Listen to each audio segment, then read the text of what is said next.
Justin Trudeau is calling an election. I want to tell you what we're going to do here at Rebel News. I think we can make a difference. In fact, I think that dollar for dollar, we will make a bigger difference in this election than donating to a political party. And I'd like you to consider us instead if you were thinking of making a political donation. I'm going to tell you our Rebel News campaign plan for the next 40 days. You can read it at realreporters.ca. That's the name of our campaign because Trudeau has undermined the integrity and independence of the majority of reporters in Canada. I'm afraid you can't trust them as reporters because they're effectively on Trudeau's payroll.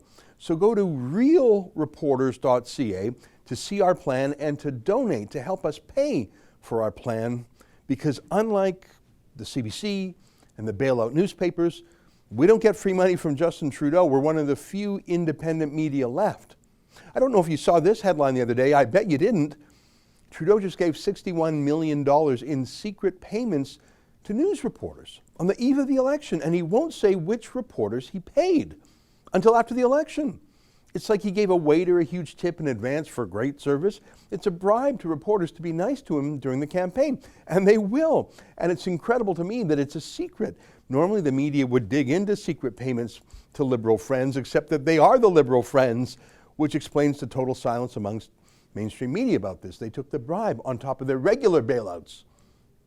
So that's what we're up against at Rebel News. That's our competition. The biggest news reporters union in the country, called Unifor, that represents places like the National Post and TV stations and the Globe and Mail, etc. They just commissioned this attack ad on the Conservatives. It's their little way of saying thank you to Trudeau for his gift of $61 million. Journalists paid for that attack ad with their own union dues, the same journalists who then go on TV and pretend to be neutral. We're one of the few news companies not on the take. And since YouTube demonetized us this spring, since they cut off our ability to sell ads, we've been pretty reliant on donor donations. That's why I'd like you to go to realreporters.ca. But we're not going down without a fight. Here's our plan to fight back. And if you want to help us, please do, because unlike the government's paid stenographers, we're in nobody's pocket. Okay, here's our plan, realreporters.ca. My plan is simple. It's three things. We now have the largest team of journalists we've ever had. Most of them have joined our company in the last year. Vancouver, Calgary, Edmonton, Toronto, Hamilton, Montreal. And we're moving into election mode. What I mean by that is we're going to go out every day to ask questions of the candidates in the wild. We're not just going to sit in our studio and digest official press releases. We're going to ask real questions, which is what we're famous for, even if the politicians call the police on us, which they sometimes do. One of the reasons we need your financial help is that we have to get our people on planes to crisscross the country to meet politicians where they're campaigning. We won't be allowed on their official campaign jets. That's only the CBC and the Globe and Mail and the Toronto Star and the other $61 million payoff journalists who get to do that, because Trudeau trusts them to be obedient. So we'll probably spend $50,000 on flights alone, plus hotels and taxis as needed, plus security guards as needed. The second thing we're going to do is make our paywalled shows public for the duration of the campaign. We normally charge $8 a month for that, so that limits who sees them. But this is just such an important time that all of our monologues and interviews should be made available to the public during the campaign. After the campaign, we're going to put the paywall back up. If you're interested, just go to rebelnewsplus.com and type in promo code ELECTION, and you'll get a free trial and a special discount if you want to keep subscribing afterwards, and I hope you do. So we're giving up tens of thousands of dollars in subscription revenue because we think it's just that important for the news to get out to everyone. So if you can help us cover that cost, please do. You can do that at realreporters.ca.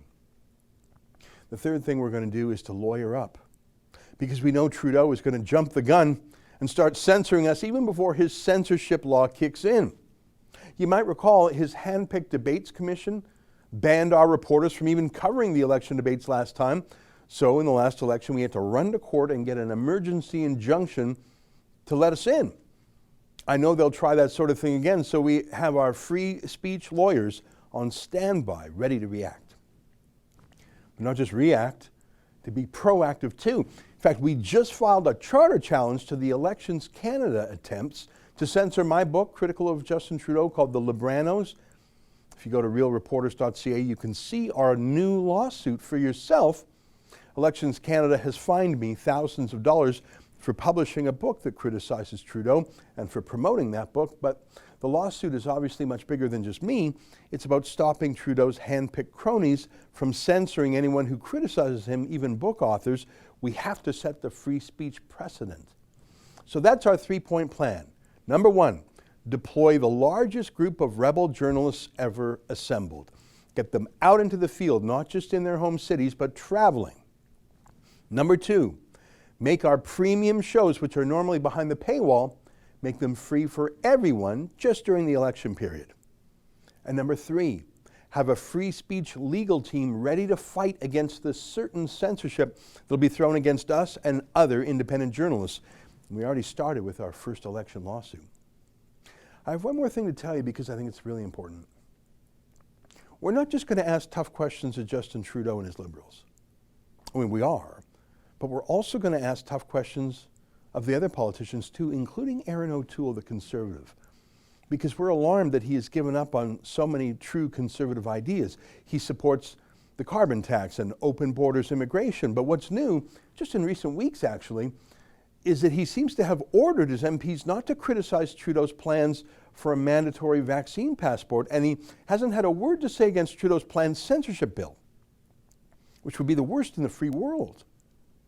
And in fact, he's firing candidates who dare to speak out on these things. So I want you to know we are conservative in our worldview. We love freedom, you know that. But we will not play favorites in this election. We will press candidates from every party about freedom issues because we do not work for any party. We work only for you, our viewers. You're the ones who pay for our journalism, and we owe you our honesty. We're going to grill Trudeau's team about vaccine passports, you bet. But we will grill O'Toole's team also. And we'll talk to the smaller parties too, including Maxime Bernier's PPC, People's Party, and Jay Hill's Maverick Party. And I know Derek Sloan has plans too, because although they are small parties, they talk about freedom. And remember, even big parties once started out as small parties. God knows, the media loves the Green Party and the NDP, both of whom are truly fringe parties. Look, we're going to talk about the issues the other guys won't. That's actually our motto, telling the other side of the story. And these days, the other side of the story is freedom. We owe that to the country. Because if we don't talk about freedom, about ending the lockdowns, about protecting our civil liberties and our medical privacy, if we don't talk about the threat of vaccine passports, who will? And if we don't talk about internet freedom and ask about Trudeau's proposed censorship, who will? The mainstream media who just took a secret $61 million bribe on the eve of the election? No, we will. That's my plan. It's not going to defeat Justin Trudeau, but it's going to help promote the ideas of freedom. It's going to make sure the right questions are asked, even if they're not answered well. But I know that if we don't ask them, no one will. I hope the effect is to change the national discussion a bit, to fill in the missing pieces. I hope the effect is to make conservative candidates more conservative. And I hope that, like last time, our emergency lawsuits will fight Trudeau's censorship because no one else will. That's our plan. Here's our team.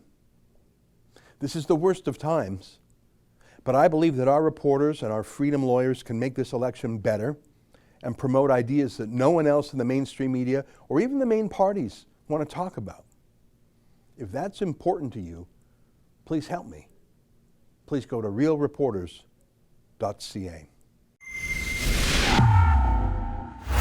We're in a federal election and no one's talking about freedom when we need it the most. If you want to help with our three-point plan for this election campaign, more journalists than ever, free shows every night, and finally, a free speech legal team, please go to realreporters.ca.